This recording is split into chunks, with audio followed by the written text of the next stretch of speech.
పహల్గాంలో జరిగిన ఉగ్రదాడి ఘటనను నిరసిస్తూ తెలంగాణ బీజేపీ నిరసన బాట పట్టింది. రాష్ట్ర వ్యాప్తంగా నిరసనలకు తెలంగాణ బీజేపీ చీఫ్ కిషన్ రెడ్డి పిలుపునిచ్చారు. ఉగ్రవాదులు టూరిస్టులపై విచక్షణారహితంగా దాడి చేశారన్నారు. ఒక వర్గం వారిని టార్గెట్ చేసి జరిపిన దాడిని ప్రపంచమంతా ఖండిస్తోందని చెప్పారు. పాకిస్తాన్లో అసమర్థ నాయకత్వం నడుస్తోందన్నారు. అంతర్గత వ్యవహారాన్ని సరిదిద్దుకోలేని స్థితిలో పాకిస్తాన్ ఉందన్నారు కిషన్ రెడ్డి. ఇలాంటి దాడులతో భారత్ను పాకిస్తాన్ భయపెట్టలేరన్నారు కిషన్ రెడ్డి.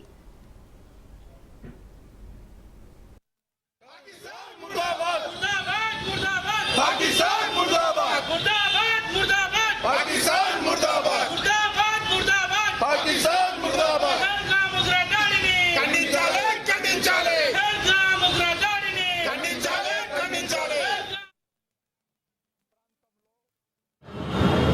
వెళ్ళినటువంటి పర్యాటకులపైన పాకిస్తాన్ ఉగ్రవాదులు దాడి చేసి విచక్షణారహితంగా మరి ఒక వర్గం వారిని మతం పేరుతో విభజించి వాళ్ళని విడదీసి మరి ఒక వర్గం వారిపైనే ఉగ్రవాదులు దాడి చేయడం ఏదైతున్నదో ఇది పూర్తిగా ఈరోజు ప్రపంచమంతా ఖండిస్తూ ఉంది.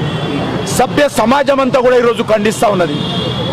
పాకిస్తాన్ గత అనేక రోజులుగా తమ దేశంలో జరుగుతున్నటువంటి అంతర్గత వ్యవహారాలను సరిదిద్దుకోనేటువంటి అసమర్థమైనటువంటి నాయకత్వము మరి ఈరోజు భారతదేశంలో 370 ఆర్టికల్ తొలగించిన తర్వాత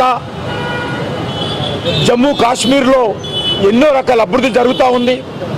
30 సంవత్సరాల తర్వాత ఈరోజు పర్యాటకులు కూడా వెళ్ళే విధంగా అక్కడ మంచి వాతావరణం ఏర్పడింది. ఉద్యోగ అవకాశాలు మెరుగుపడతా ఉన్నాయి.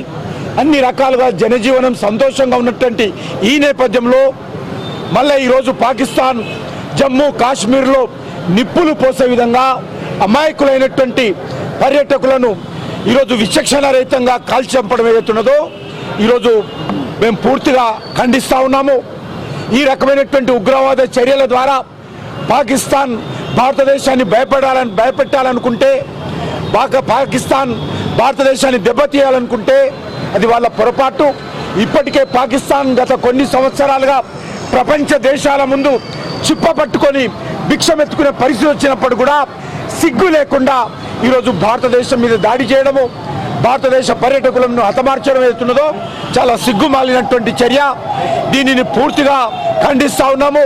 ఖచ్చితంగా బాధిత కుటుంబాలకు ఆదుకుంటాము. ఎవరైతే దోషులుగా ఉన్నారో, ఎవరైతే టెర్రరిస్టులు అమాయకులైనటువంటి భారత పర్యాటకుల మీద దాడి చేశారో వాళ్ళని ఎట్టి పరిస్థితుల్లో వదిలే సమస్య లేదు. ఖచ్చితంగా వాళ్ళపైన చర్య తీసుకునే విధంగా భారత ప్రభుత్వం నిర్ణయం తీసుకుంటుందని ఈ సందర్భంగా మనవి చేస్తా ఉన్నాను. ఈరోజు సాయంకాలము తెలంగాణ వ్యాప్తంగా అన్ని మండలాలలో కూడా నిరసన కార్యక్రమాలు చేపట్టాల్సిందిగా, మరి మృతుల కుటుంబాలకు సంఘీభావం ప్రకటించాల్సిందిగా, ఉగ్రవాదానికి వ్యతిరేకంగా అన్ని వర్గాల ప్రజలు కూడా ఈరోజు సాయంకాలము అన్ని మండలాలలో, అన్ని ప్రాంతాలలో, అన్ని బస్తీల్లో కూడా నిరసన కార్యక్రమాలు చేపట్టాల్సిందిగా పిలుపునిస్తా ఉన్నాము.